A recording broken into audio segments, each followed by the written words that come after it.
Kitchen talk, conversations that cook. Kitchen talk, conversations that cook. What you want to talk about? Kitchen talk, conversations that cook. Kitchen talk, Lisa, Lowe, JT, and friends. Kitchen talk, conversations that cook. Kitchen talk, conversations that cook. What you want to talk about? Kitchen talk, conversations that cook. Kitchen talk, Lisa, Lowe, JT, and friends. Lisa, Lorraine, JT, and friends. Y'all ready to cook up some conversation? Come on. Kitchen talk. Let's talk.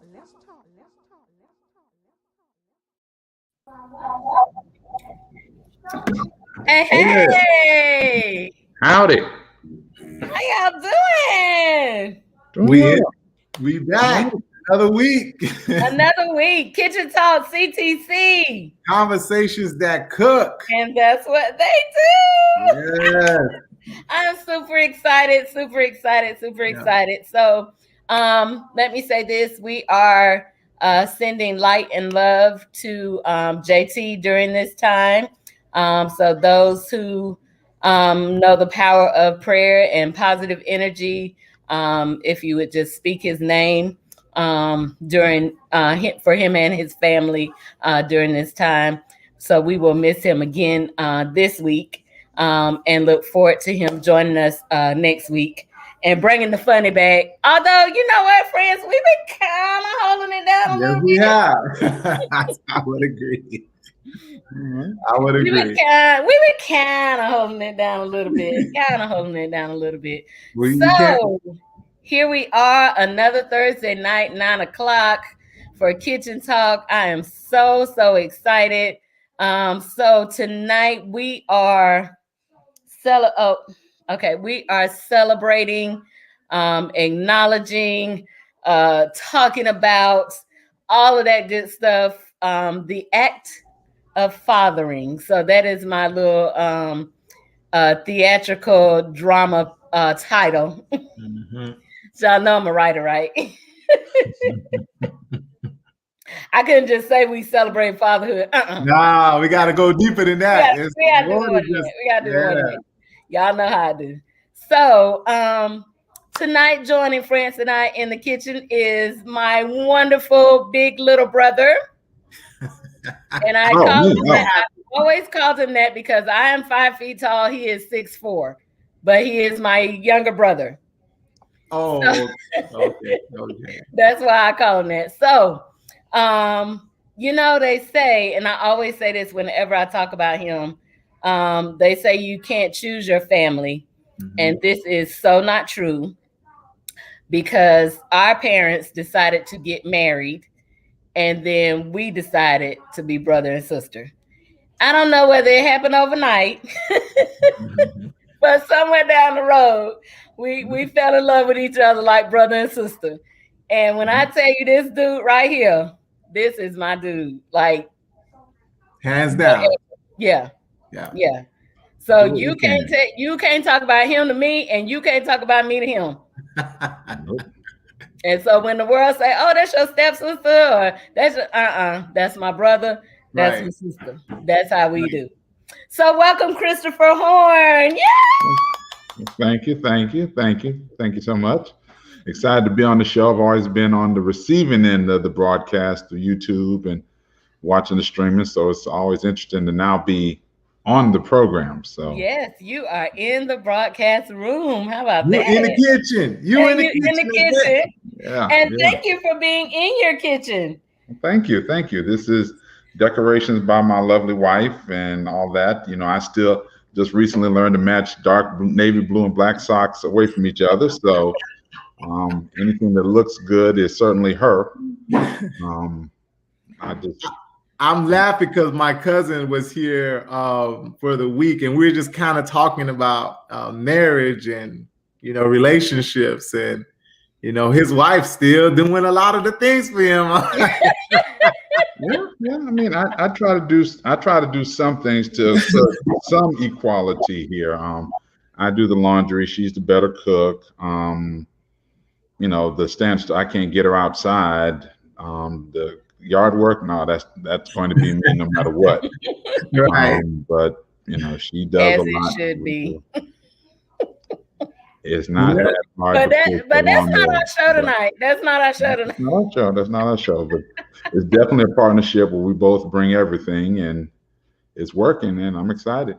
It's a lot of fun. I think it is still a part of our show because fatherhood is that connection with the mother. Sure. Right? Sure. So it is a teamwork type of thing. And, Sure. we're going to dive into some deep questions. I know Lisa's going to hit you up first, but I think that this discussion tonight is really going to bring to light, what it means to be a father, Right. all stages. Right. So we also have joining us, I call him. This is my EP. We have the EP with us tonight. That's what I call him. Other people call him Reverend Danny Whitfield. I call him brother. That's what I'm talking about. That's what I'm talking about. How are you? I'm good. I'm good. I will not complain. Good. So let's ask this question because we've been talking about this for a few months now. Who's been vaccinated? I got my first shot last Monday. Last Monday. Congratulations. You got some more weeks before it was the a journey. shot. Yeah. It was a journey. Yeah, it was a journey, but I did go, and I did not go alone. I took 3 other people with me. Amen. Proud of you with that. Yeah. So, it was. We had to walk her through, but she made it, and I'm happy that she did. Amen. We're gonna have a support. The same support system is gonna guide her for the second one.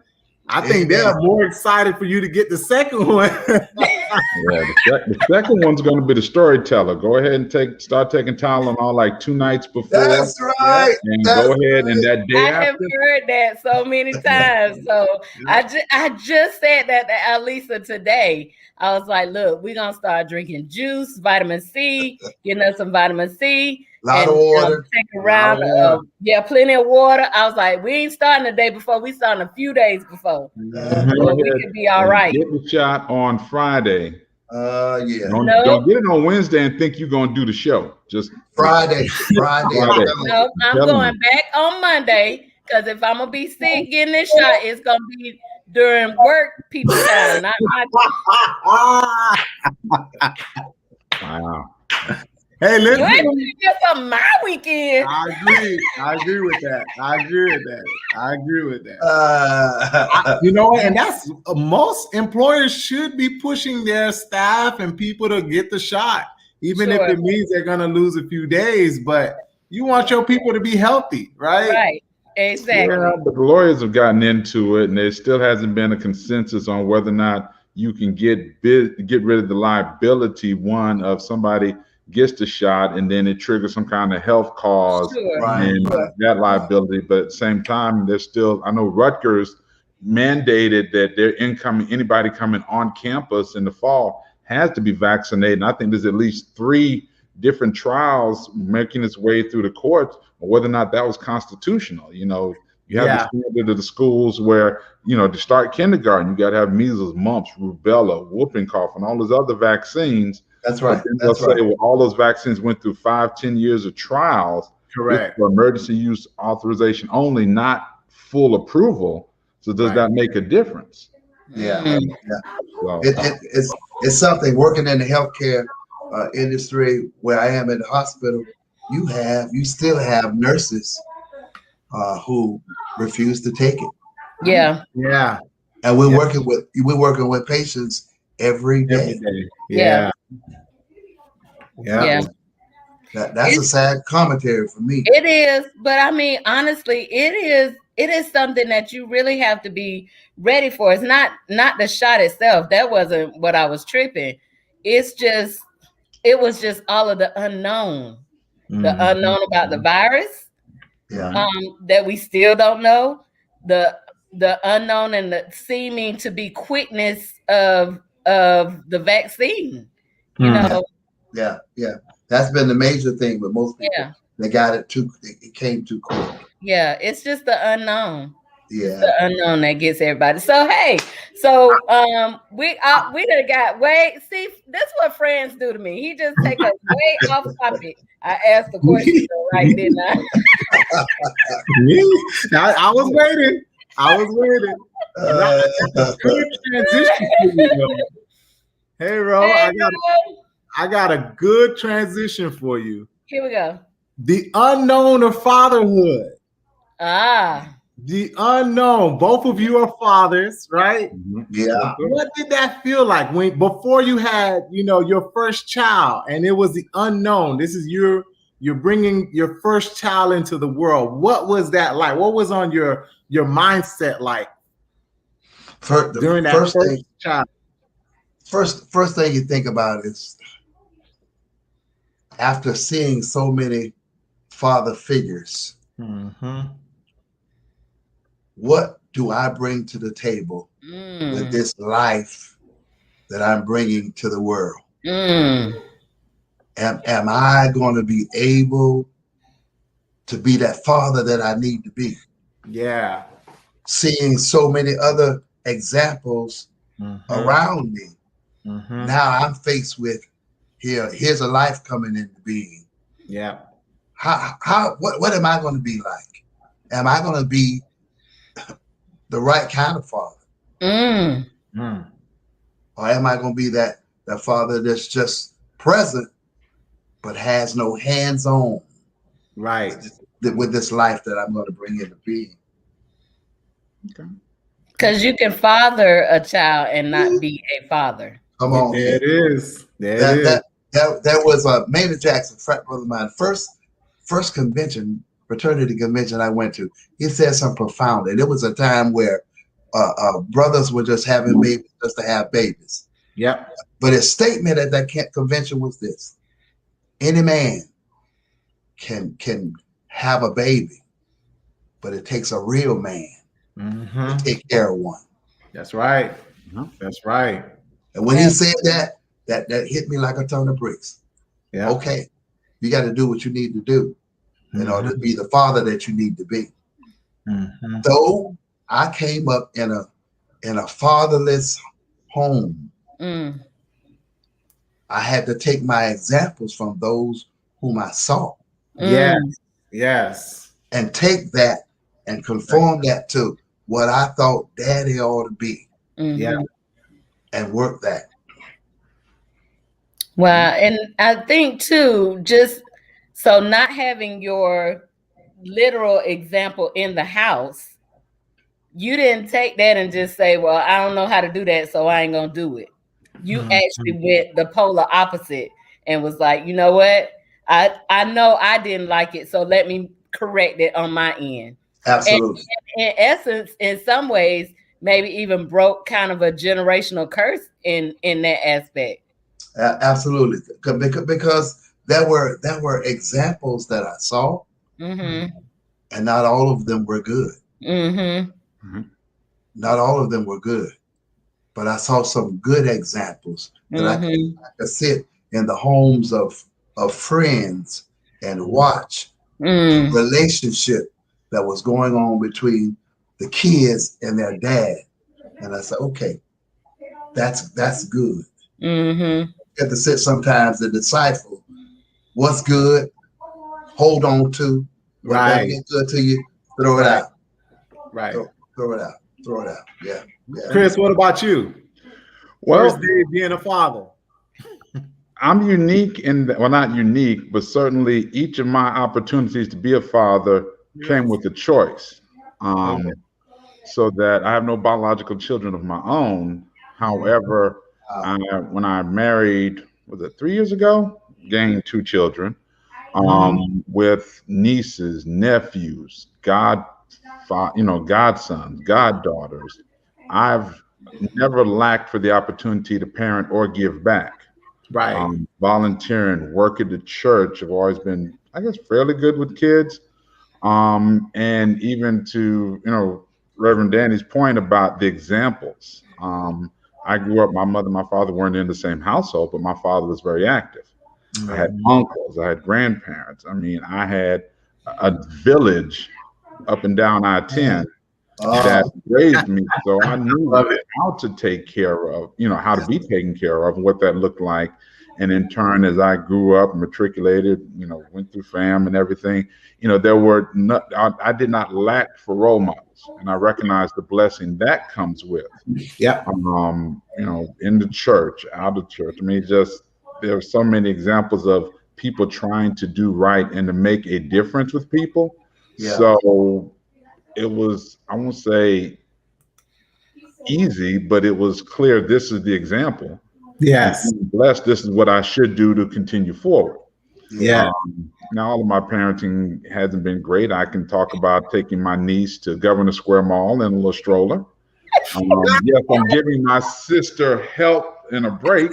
No, she was cute and she picked up girls. I mean, hey, it worked. Listen, you didn't even have to finish, and I knew where you were going with that. This guy right here, when I tell you, Alisa probably was, I don't even think she was a year, she might have been a year old. And he every year he needed a picture. You need to update it. I'm like, dude, really? That's what you're doing? Help to show my sensitive side. And it worked well. It worked very well because she was so friendly. She just reach her hands up and all that stuff. So she was one of those, even when she was walking around, she didn't walk that fast. It wasn't like she ran off. Yeah. But put in front of the right store, she'd run up to the right girl, and it worked well for a few years there. So she was a key component. But again, that part of helping and participating and supporting, I won't say came second nature, but it was what I was always around. Yeah. So when it became my opportunity to do things and to contribute, to be a father in whatever way I can, hey, it's not a matter of if, it's a matter of when. Absolutely. And step right in. So, friends, just before you say that, let me just take a minute to acknowledge our guests that are watching. We appreciate you guys for watching. We have a first-time viewer, Mr. Bruce. Thank you so much for hanging out with us. That's my frat brother. See, friends know everybody. He knows everybody. Evan Rowe is watching. Appreciate you, honey. Alisa is on. So she was like, hey, EP. Hey, Mr. Friends. Hey, Uncle Flo. So thank you guys for watching. We really appreciate it. And we're getting into the act of fathering. Wow. So, Friends, you were going to say? It's the father figure. That piece, just being the father and raising your kids, but then also helping to raise the community. I had my dad, got to give a shout out to him. Amazing man.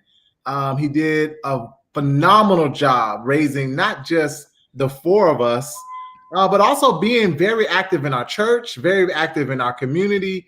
He was called the disciplinarian. So anytime my aunts or our uncle, anytime they had a problem with somebody, they would call him and he would come and straighten things out. Sometimes it's just with a simple conversation that nobody else had to know about. And sometimes it took a little bit of a little more persuasion. So, I really want to talk about that. And Lisa, you could chime in on this because I want to know the importance of, having that father figure. And also for both of you being that father figure, not just to your kids, but outside of your, immediate family. Sure. So here's my little chime in for that. Having a father figure. So My parents divorced when we were really, really young, and my biological father was not very active. And my parents dated, and I call them my parents because that's what they are. They dated for a number of years before they even got married, right? Mm-hmm. In the dating process, this man just stepped in and he was like the father, or I remember being little, maybe about seven, and I called him on the phone one day and I proposed parenthood to him. Wow. Wow. I was like, can I call you daddy? And he was Wow. like, you absolutely can. Yeah. And then, maybe a little while before then, his mother, we proposed grandparenthood to her. We were like, can we call you grandma? And she was like, absolutely. We were staying with this lady, living with her. Right. No, when I say no blood between us, Yes. but you could not tell her or him or anybody that the only way people knew is that our names were different. Right. And in growing up, it still was a lot of people that didn't know that was not my dad. That's just how well he treated me. Yeah. He treated us. And vice versa with my mom, with Chris. So by the time we all came to literally live together, we were all brother, sister, mama, daddy, and that was just it. The only way you knew is if my whole name got called. Yeah. And you knew my name was different. Yeah. Right. And then you would be like, oh, because I had people ask me in my adulthood, when did you get married? Because my name's not Kelly. Yeah. I'm like, I haven't. Don't put that out there. But yeah. So I have truly, God has really blessed me being in the school system for 35 years. Yes, sir. I had an opportunity to be dad. Absolutely. To hundreds of kids. Yeah. So those kids came into my classroom, and I was not a father yet, but those kids came into my classroom, and I saw the need because there were many times single parent homes or that dad was just not active in their lives, and they would come up to me and ask me, "Will you be my daddy?" Wow. And I would proudly say, sure. Yep. And so as when my kids came along and as they started going to school functions with me or coming to support me, and they would hear kids say, hey, daddy. And my kids would say, why are they calling you daddy? I said, they are all my kids. And even to this day, to see those kids now having children themselves. Absolutely. Yeah. Absolutely. That is trying to show them that this is what a daddy does. This is how a daddy helps to nurture. And many times as educators, you have to validate children. Yes. Absolutely. Yes. Especially when I got with my girls and I watched them with guys. And I said, remember, you are a special young lady. Right. Handle yourself accordingly. Absolutely. Correct. When that joker come at you, give him some boundaries and say, you do not bypass that boundary or you're going to have to answer to my daddy. Right. I love it. Before you go, I gotta give it to Brother Whitfield because I work with him, and watching him do what he was doing, watching him, work the system, talk to the kids. It wasn't, that I'm the administrator and I'm up here, but I can get down here. How can I help you today? How can I be of service to you today? You got to give it to the educators, as all of you know. I'm been in the field, working the field, and today one of my parents bought me her phone and she had one of my babies on the phone who is about to graduate from the nursing program. Wow. And I'm like, you know, I always get, so I was already having a good day.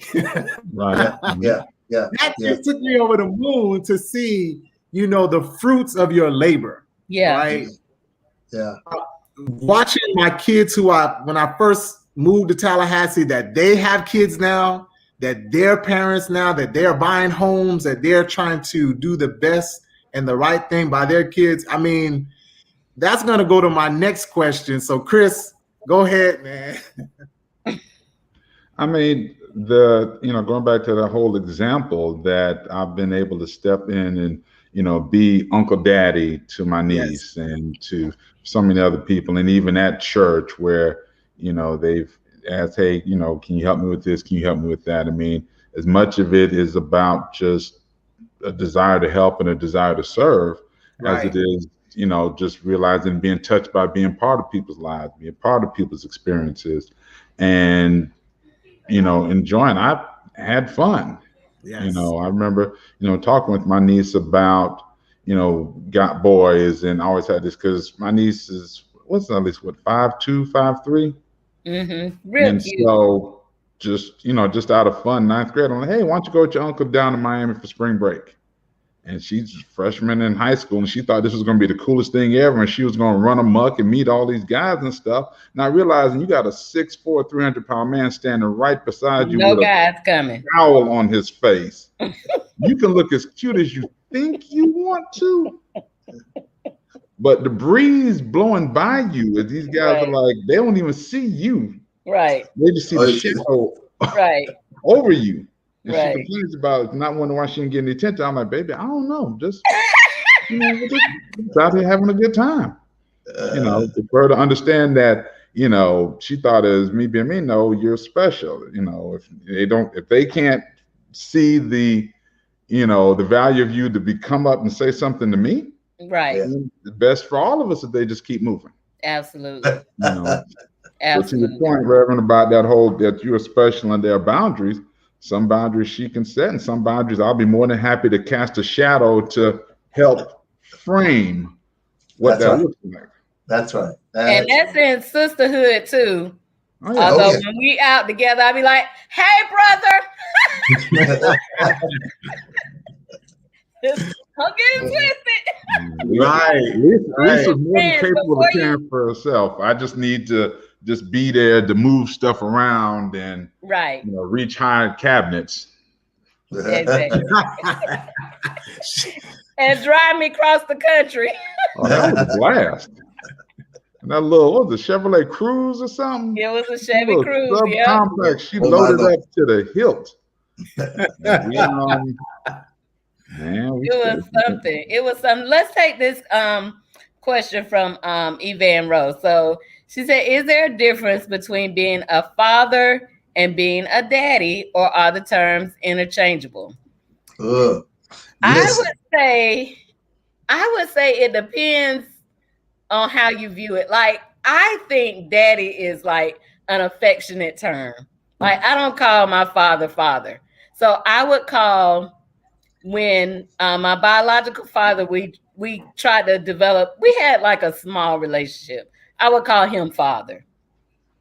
But I would call what the world would say, stepdad, I would call him daddy. So it was almost, I still call him daddy, and I'm grown. I'm 50 now, but I still say daddy. So it's almost like this kind of term of endearment. But it depends on how you see it, because father is so weighty and important. So you couldn't say that. So what do y'all think? That father is that, I guess that term that describes who you are and what you do and what are some of the things that you're gonna put in place. But that daddy is that affectionate side, that personal side, that when I'm down in the dumps, when I hear the word daddy, that means I want something. or there is something that I'm in that I need you to really help me in. So they can be interchangeable, but the father side is all those things that come with fatherhood, and but that daddy side is when you hear that daddy, when that baby, it pull on your heartstrings. oh my God, it'll take you out. You know, when you hear that daddy, especially with a crying voice, and they're crying out for you, you move hurriedly to get to that place to do whatever you need to do to bring comfort to that child. Yeah. You know, it's preachers. This what happen when you have preacher friends. It's preachers on this show. Preachers on. I guess you just attract what you are sometimes too. I understand. I understand. So basically, here go Ro. I love her. So father is a position, daddy is the purpose. Wow. That's good. That's real good. That's real good. Mr. Bruce said, daddy is the password. He corrected it. It's weird. Daddy is the password. Absolutely. Absolutely. Yeah. Sometimes that word daddy can get them what they want. Yeah. That's what I'm telling you. Yeah. What about you, Chris? Because I have my I mean, but I'm not a dad yet, but I'm going to tell you the difference on my end.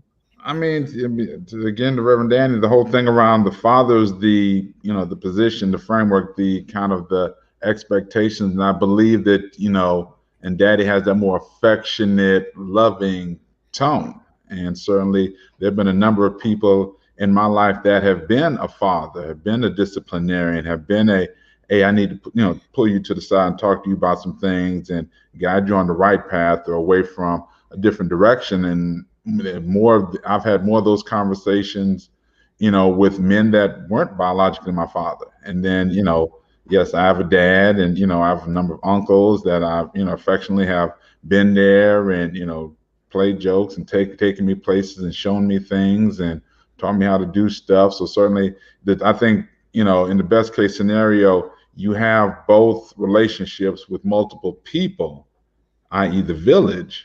Because there's going to be different people you need that help with or that help from a, an older gentleman that, even the younger gentleman in the right circumstance, because you can learn from almost anybody that wants to help and wants to participate, again, that wanting. Certainly that, father conveys more of the formal effort and time, but daddy, that's because you care. Yes. And you can be in the child's life because you care. In a number of different ways and have that daddy role.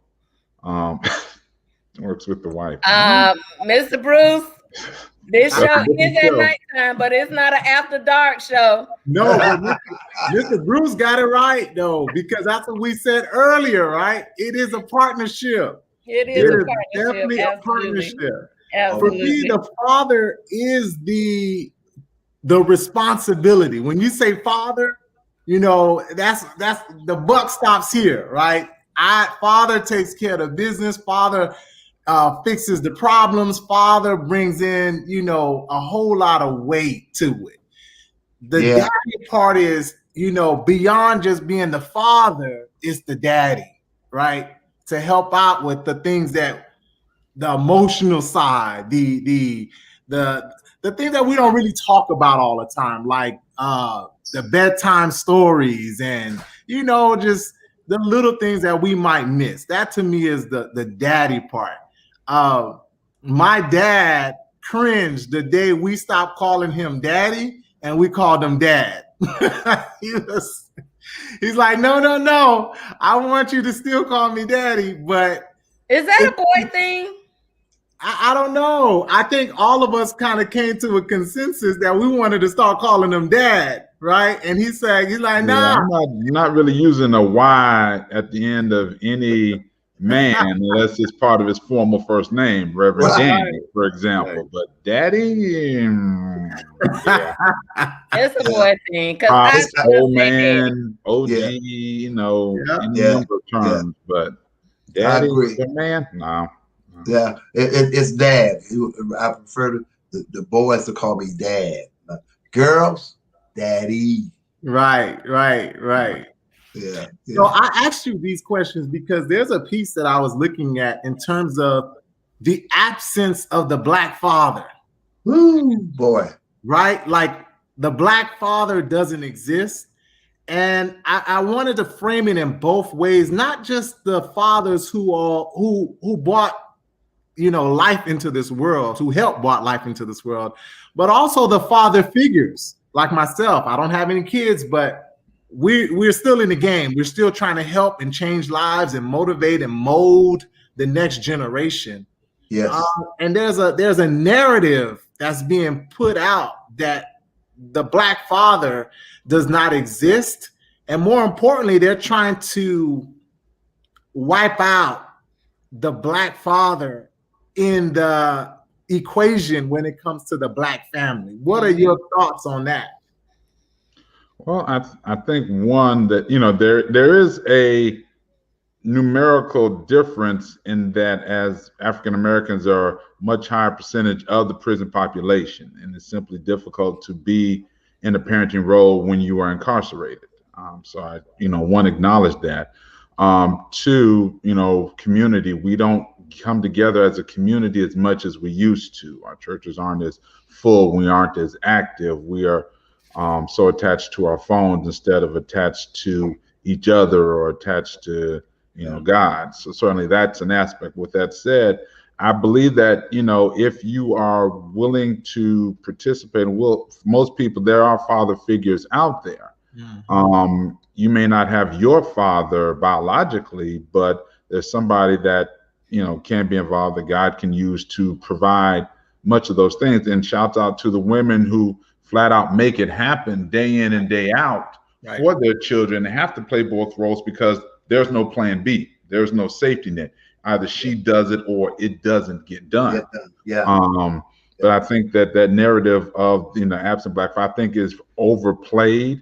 I think it is part of a media plan to, you know, denigrate the Black family, because if the Black father isn't there, then how does the Black male measure himself? You know, do you use a rapper? Do you use a basketball player? You know, these unattainable goals, unless you just have this out of this world talent. But for the other 99% who aren't going to make it as an artist or make it as an athlete, what do you do? You know, what have you seen somebody that has a regular job that you can look, touch, feel, and say, okay, this person is X, you know, so I can be X as well. And so I think that's the challenge of, you know, fortunately in this country, where you do have too many instances where, you know, the images of a family is a white man, some woman, and some kids. But when it's a Black woman with Black kids, it's just the woman and the kids. And that's not accidental. Not by any stretch of the imagination. But I don't believe that the Black father is truly absent. There is an imbalance in places because of the, you know, the nature of this country and the war against Black, you know, African Americans for millennia. I mean, not millennia, hundreds of years now. Right. That is taking its toll. But I still, you know, God provides, you know. Flowers grow up through cracks in the sidewalk. That's right. So I don't, it's not true, but there is definitely a war against Black fatherhood in an effort to continue to try and take down African Americans as a whole. Well, I think it too stems, I mean, even back from slavery. So you didn't have family, or you just had the women and the children, and they breeded us, and then they sent the men away. You know, they couldn't marry. They couldn't form this thing called family. That's right. Which is totally opposite of where they brought us from. Where they brought us from was family and community. That's right. You bring us over here and you destroy that, and then you have to perpetuate and keep that going. So in the programming of media, you continue to do this. And it's interesting that you say it, because I remember an interview with what is her name? The mom from Good Times. Florida Evans? That's her stage name. Esther Rowe. Yeah. And the producer, I can't think of his name. Lear? Yeah. Okay. So she refused to do the show without a father in the house. I'm fine with you saying we're going to be in the ghetto and we may never get out. Okay, whatever. But she refused to do the show without a father in the house. Yeah. And so you still had that kind of, in that way, kind of protest, like, don't keep saying that. We have fathers, like you were saying, Chris. We have fathers. We have more fathers than we don't have fathers. We have more mentors and more father figures than we don't have. Correct. But you keep pushing this thing about the black men not being there. So you're assassinating us, not only literally George Floyd, but you're assassinating our characters. Our black men, our characters, our black women. So whatever narrative and story you can continue to push, then you will try to do that. But look at this. We standing up right here. This is where we are. This is who we are. This is, if I don't say nothing else tonight, this is why I do kitchen talk. So that we have some good black men around this world. Yes. And so around this world, because my brother did not have to step in with my niece.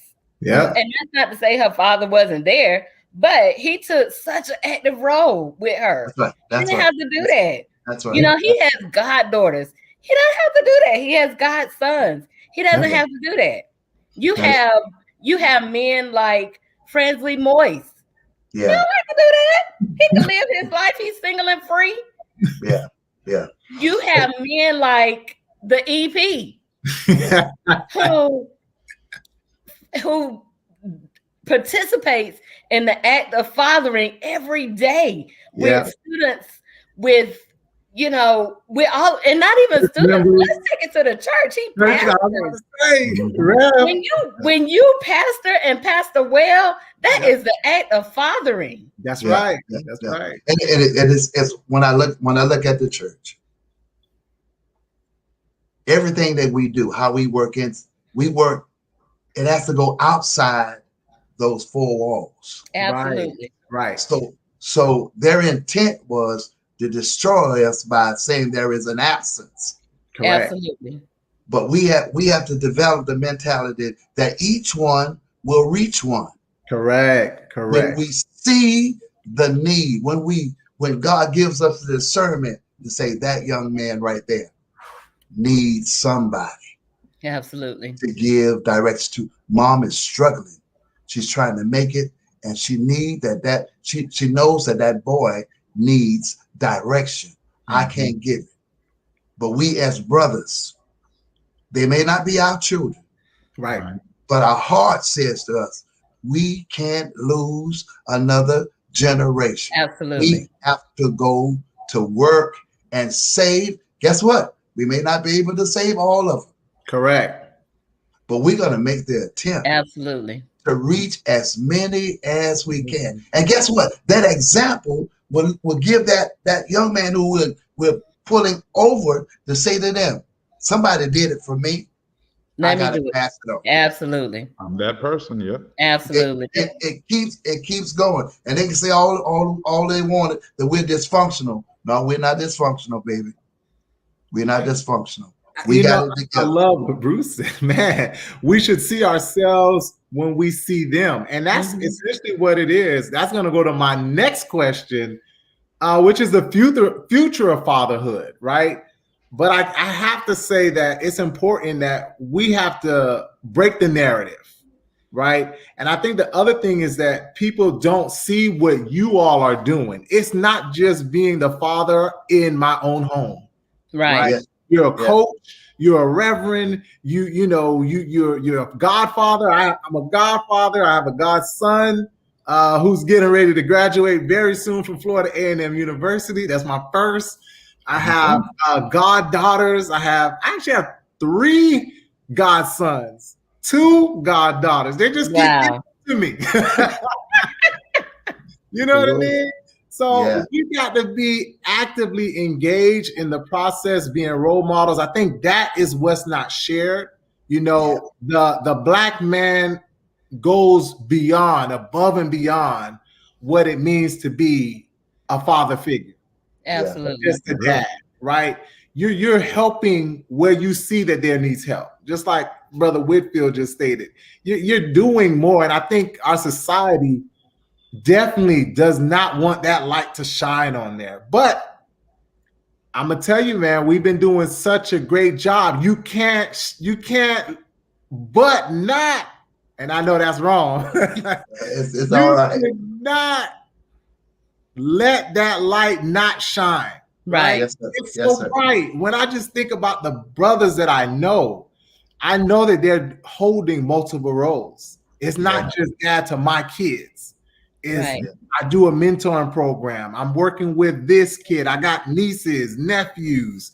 You know, Chris, you said it again. Even before we started, this is the stuff I was thinking about. And when the more you talk, the more I was like, yep, you proving my point. You proving my point. Yeah. You know, But it's also too, if you think about it, and I think we said this earlier, just because you're making a baby doesn't mean that you're a father.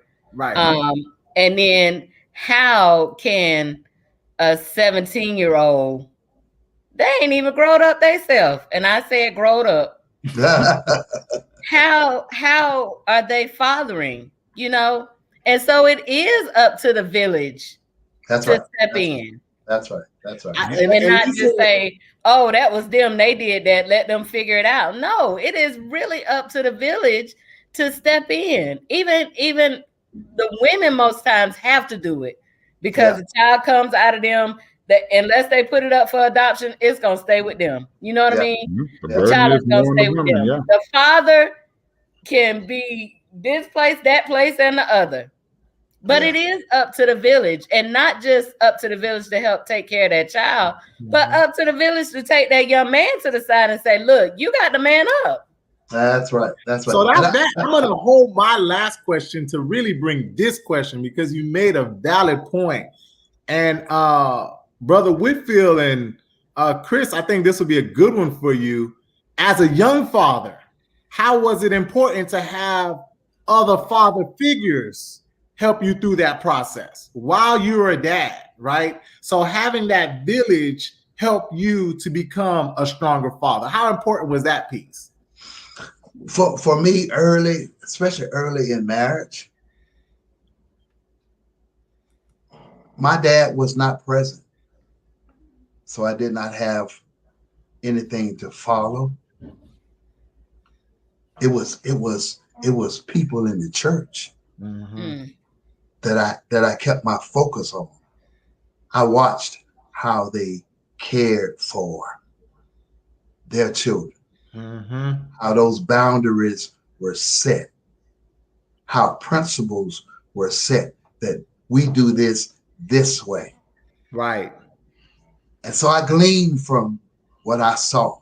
And I wanted to make sure that my kids knew that dad was present. And that since I'm present, I'm going to make sure you're not going to get everything you want, but I'll make sure that there are some goals and some guidelines set for you, especially for a boy.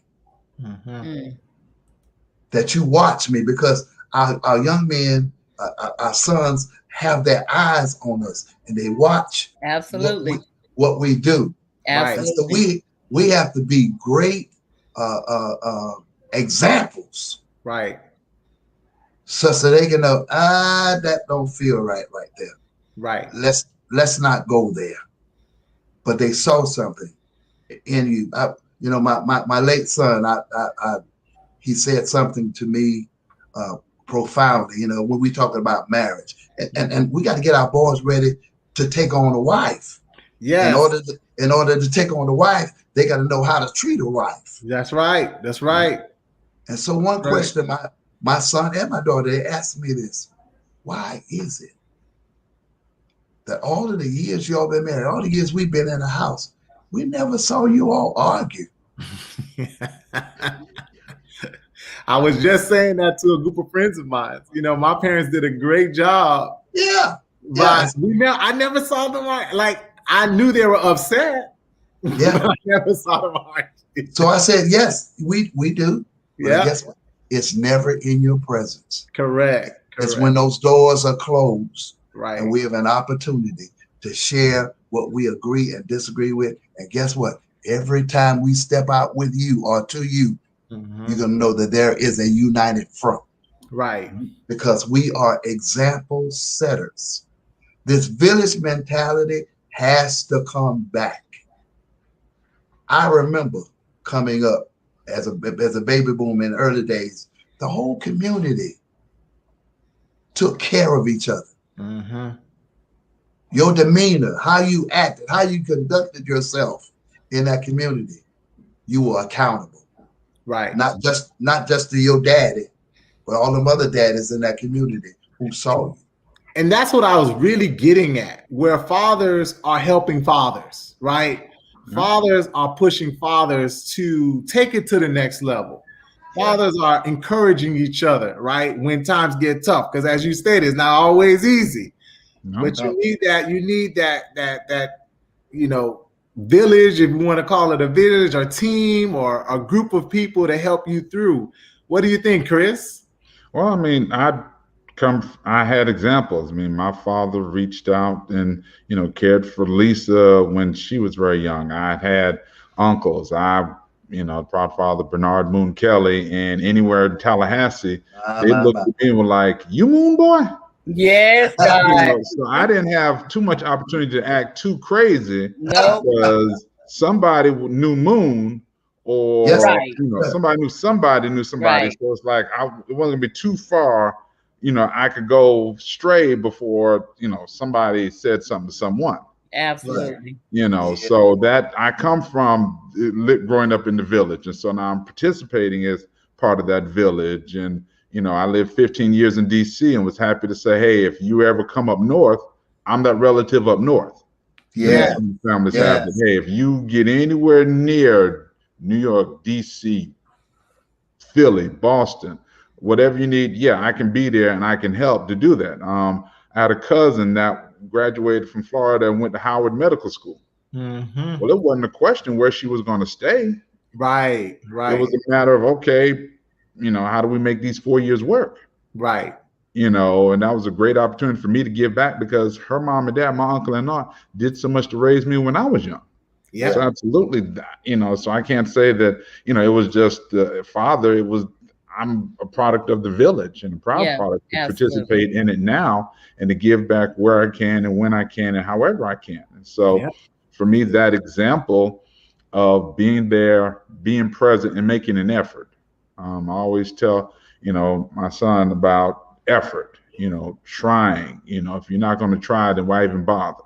If you are going to do something, do it, do it honestly, and do it authentically. I mean, I'm proud of the fact that we're getting to a point where we can tell children to pursue their passion. Yeah. You got to go to college because you got to make money. Yeah. You got to get a job. Get a passion and you'll be successful, whatever that is. My son's passion is football.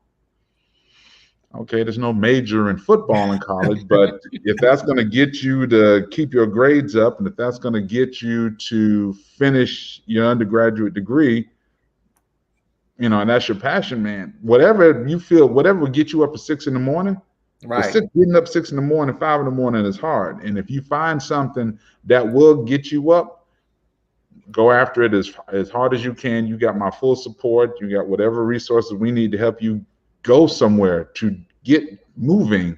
Absolutely. And that to me is, part of that fathering, that helping somebody get somewhere. Certainly it's hard to steer a moving vehicle. I mean, it's hard to steer a parked car.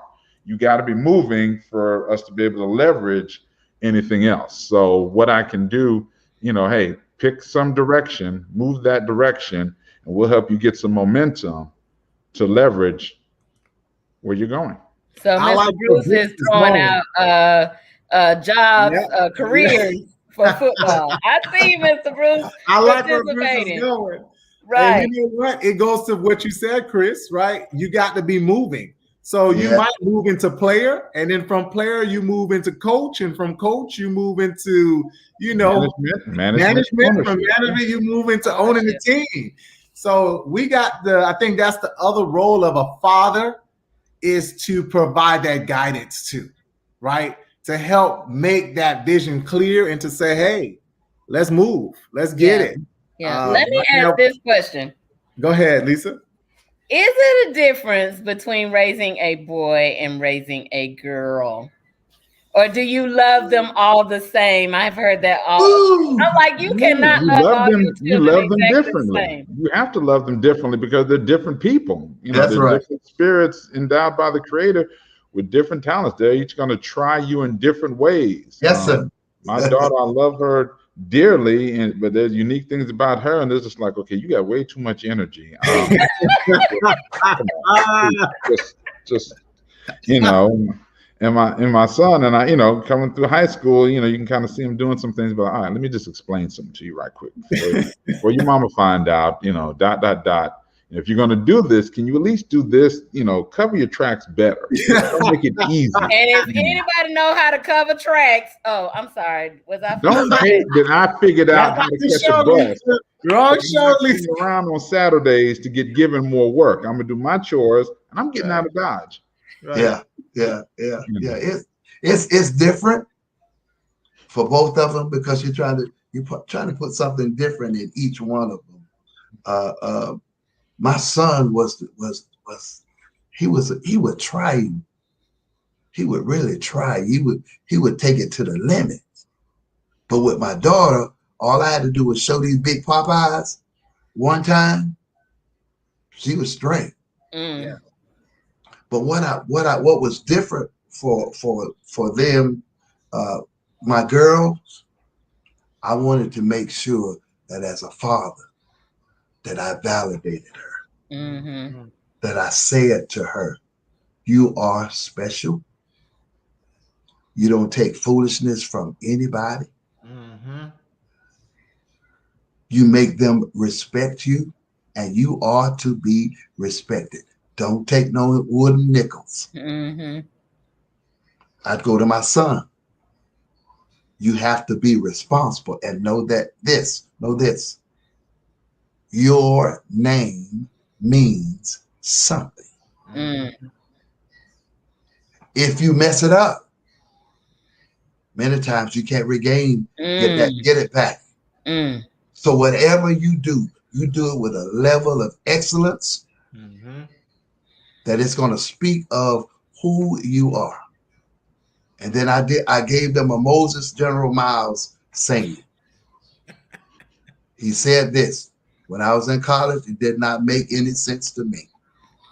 If you can't be first, yes, sir, be head of whoever's second. That's right. Yeah.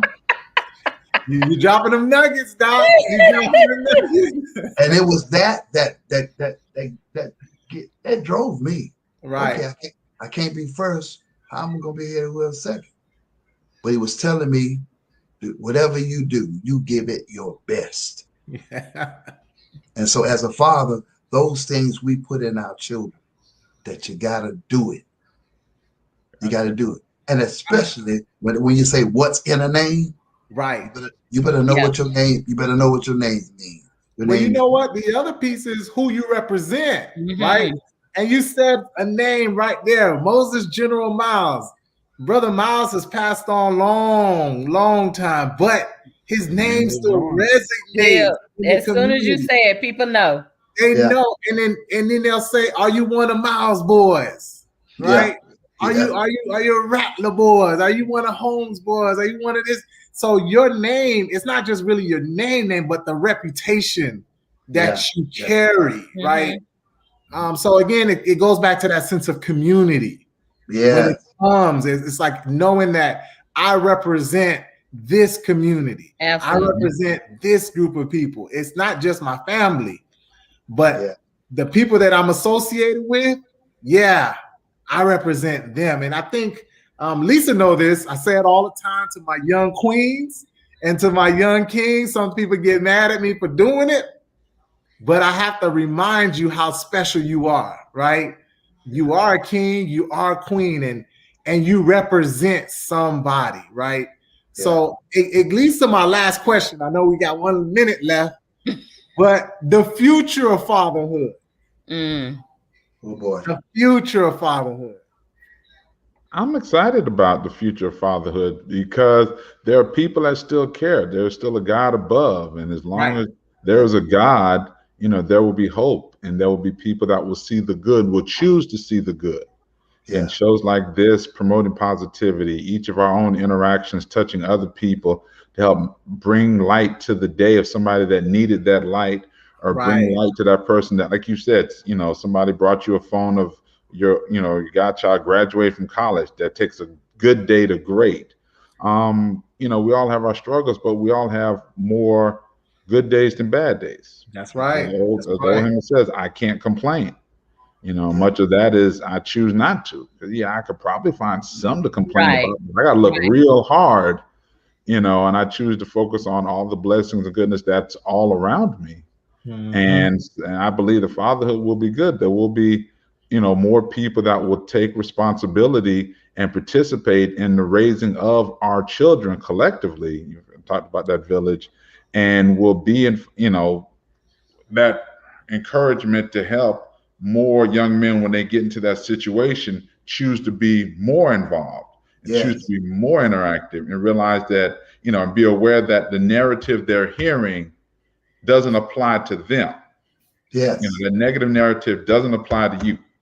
If you don't see the positive role model, you can be that positive role model. Yes. You want to say that you can't be the image you want and then give that image to other people. Right. So I'm excited about the future of fatherhood, especially Black fatherhood, because I know that there's a God that's going to allow, people to be there to help his children. Right. Yeah. And I brought that up because, again, the images of the Black man and Black fathers is no. But then there's a lot of great images that people don't want to show. And it hurts because our young men and our young women, they need to see how bright that future could be, because they are the future, right? Yeah. They're going to be a part of it. But Dr. Whitfield, Reverend Whitfield, the future of fatherhood. I think we're in a place now, if I go back to the scripture, as they came over into the promised land. Yes. Here's what we have to do. When they came over, they gathered stones from the middle of the Jordan, and they made a monument on the other side, such that when your children and your children's children come to that place, they ask that question, what meaneth these stones? By these stones. Yes, sir. Then you can say to them, there is a God who kept us. Yes. Mm-hmm. He kept us through slavery. He brought us through many dangers, toils, and snares, and he brought us to this place. But guess what? He said, I'll never leave you, nor will I forsake you. Yep. So guess what? It's looking bright. Absolutely. They may say it isn't, but it's bright. Yep. It's bright because we will continue to be the examples for them to see that we are the light that sit upon the hill that cannot be hid. Yes, sir. Every time we got an opportunity to shine, that light gonna shine. Absolutely. Yes, absolutely. Sir. We know the truth. Yes. We know the truth, and it is definitely bright. So, EP, you are grandfather now, though, right? Oh, listen. Is it Paw Paw? What is it? It's Paw Paw. You're a Paw Paw now. And listen, when I hear that, I melt. Yep. I melt. Is it a different type of melt from daddy to Paw Paw? Yeah. Oh, it's a different. Oh, let me tell you, it's a difference. Yeah. Hey, Daddy, you just empty the pockets. Paw Paw, you empty the bank account. Paw Paw, you just say, I give up. Yeah, I just give up. I enjoy that. I got a junior in journalism up in FAMU's campus. Just to watch her be where she is, and I got a senior coming up in high school. Yep. I got 2 others down there in 5th and 3rd grade. Listen, they are the joy. They are the joy of my life. They're part of the lineage. Yes. Yeah. So it's my job as Paw Paw. Man whose quiver is full of them. Come on here. It's my job as Paw Paw to pour into them. Yeah. Pour into them. And like my brother Chris said, that's a name that we got to hold up. That's a standard that we got to hold up. Yep. We got to do This that. is awesome. Today's show. Oh my goodness. Man, I got to end with this one. Happy Father's Day, man. Absolutely. Brothers, both of you, the yes. fathers and the father figures. All the fathers. All the fathers, all the uncles, big brothers, godfathers, mentors, the black man, period, that's doing the thing right. I love it. And them that's not, let's grab them and pull them and make sure they get themselves together and man up. I love it. I love it. I love it. I feel like if I never do another kitchen talk, which I am going to do one next week. You are going to. This was definitely well worth it. I love you guys. Thank you for joining me.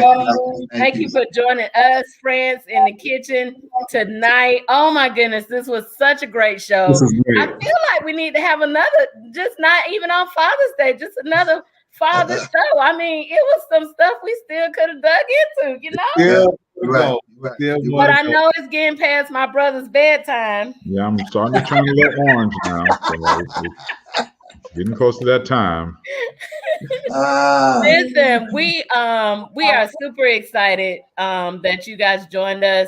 I can always count on the EP to come and hang out with me. Anything I need. And now that we getting a little bit lifted from this pandemic, we still got a youth project that we got to work on. So that's it. We'll definitely be getting that together. Listen, if you are watching us, before we do that, French, you had an announcement. Yeah, I mean, you hit it on the nail with the youth project. A couple of shows we talked about what can we do for our students who, don't have anything to do for the summer. FAMU's Trio program, they have a phenomenal program ran by Mrs. Nance. Most people call her Ms. Z, but Ms. Nance is on it.